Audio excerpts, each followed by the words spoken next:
plea, but that thy blood was shed for me, and that thou bidst me come to thee, O Lamb of God. I come.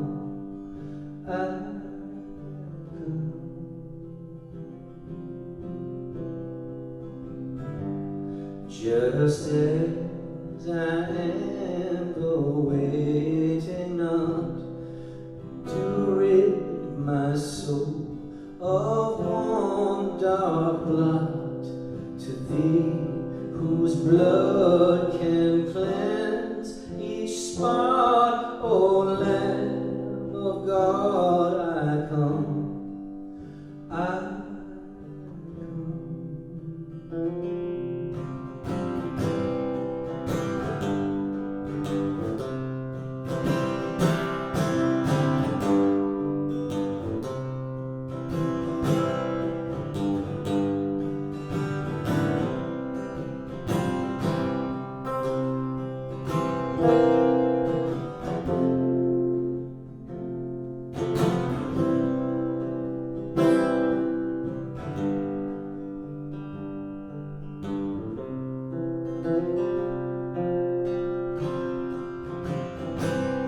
Just as I am, thou wilt receive, will welcome, pardon, cleanse, relieve, because thy promises I believe, O Lamb of God, I come.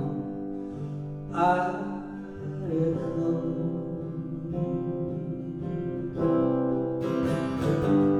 Just as I am, without one plea, but that thy blood was shed for me, and that thou bidst me come to thee, O Lamb of God, I come. I come.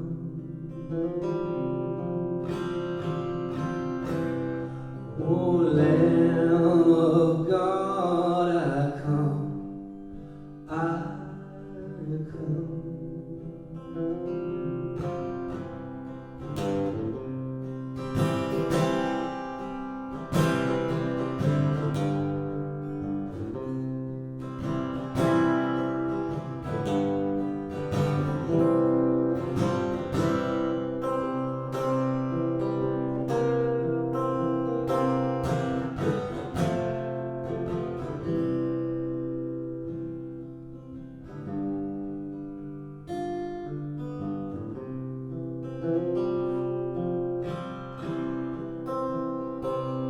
Just as I am, without one plea, but that thy blood was shed for me, and that thou bidst me come to thee, O Lamb of God, I come. I come.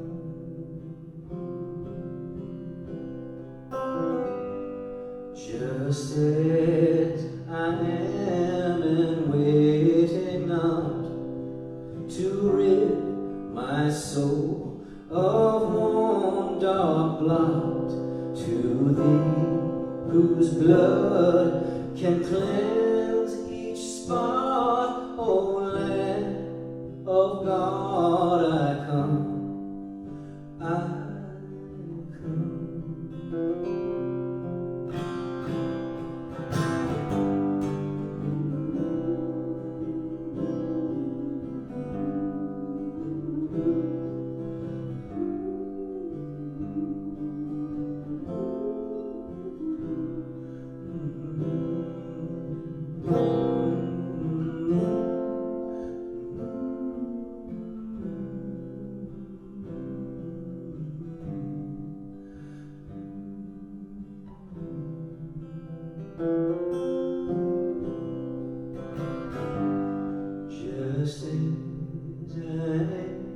thou wilt receive will welcome, pardon, cleanse, relief, because thy promises I believe, O Lamb of God, I come, I come.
Just as I am, without one plea, but that thy blood was shed for me, and that thou bidst me come to thee, O Lamb of God, I come, I come.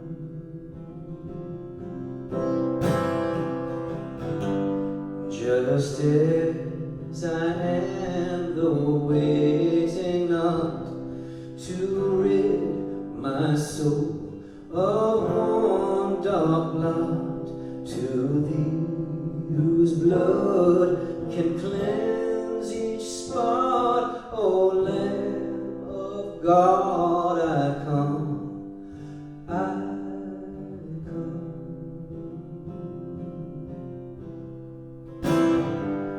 Just as I am, thou wilt receive, wilt welcome, pardon, cleanse, relief, because thy promises I believe, O Lamb of God, I come, I come.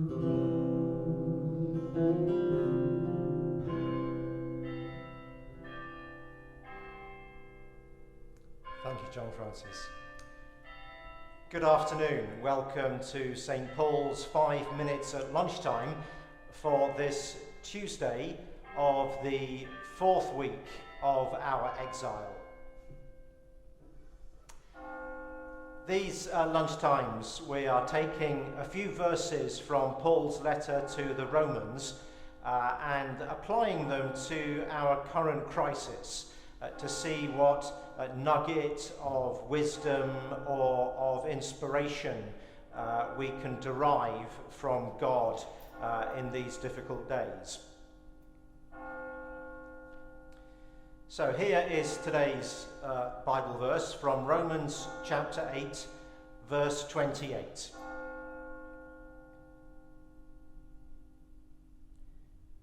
We know that in all things God works for the good of those who love him, who have been called according to his purpose.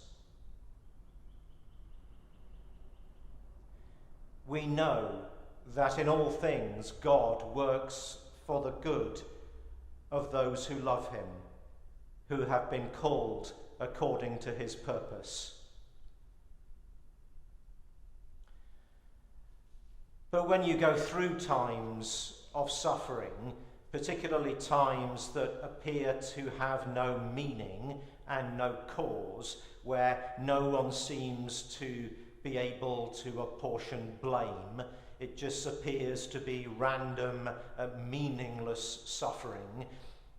When you go through that, this Bible verse is very difficult to grasp onto and to place one's faith in. In all things, God works for the good of those who love him. In all things, God works for the good of those who love him.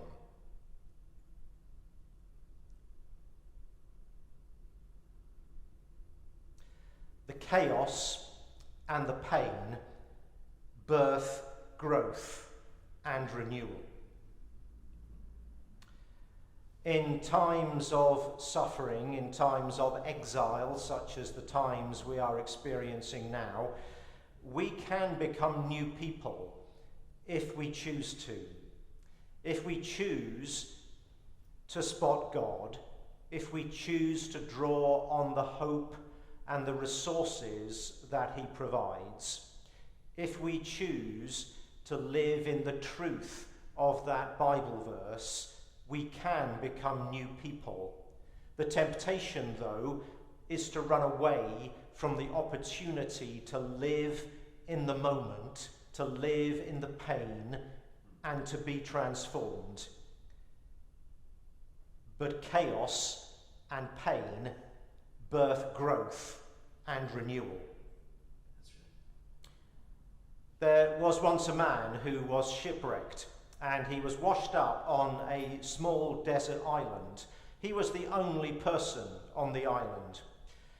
He'd been there a few hours when he realised that his future was probably extremely bleak, and he should get about building himself a life in this place of isolation and need. And so he went out and gathered wood to build himself a shelter.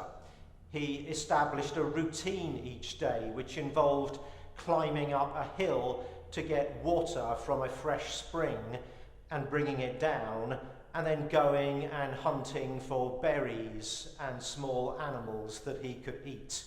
He built himself a fire each day. He covered his shelter with leaves from trees that were growing on the island. And in time, he settled down and made the best of his misery on this island.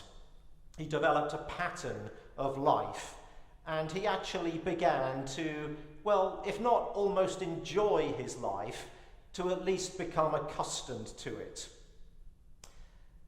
Then one morning he was out on the other side of the island collecting firewood when he saw smoke rising from where his hut was.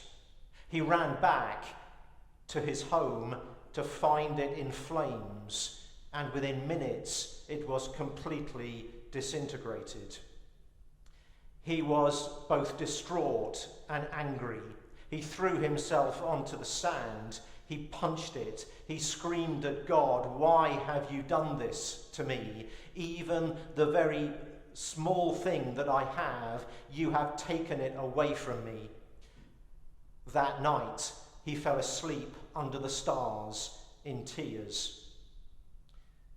The next morning, he was awoken by a foghorn from a ship, which was a few hundred yards offshore, and rowing towards the island was a crew in a rowing boat. The man was overjoyed. He ran out to the boat, waded in up to his waist in the sea, and said, "How did you know I was here?" And the captain of the boat said, "We saw your smoke signal." The thing that he thought had ruined his life had actually been the means by which God saved him. Because in all things, God works for the good of those who love him and who are called to his purposes. Let us pray. Loving God, we thank you that even in these times of strife and distress, of anxiety and worry, of suffering and hardship, you are at work, bringing good for those who love you and who are called to your purposes. Lord, remind us of your presence and of the good that you will bring from these days. Encourage us and sustain us, O Lord. Amen.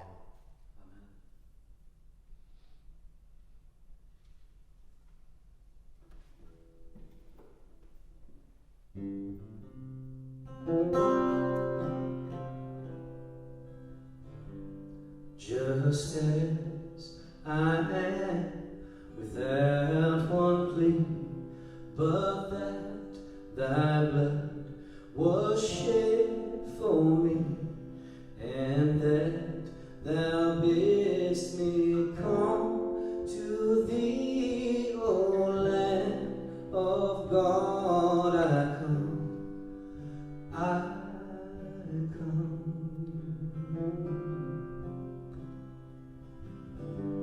Just as I am, thou wilt receive, will welcome, pardon, and relief, because thy promises I believe, O Lamb of God.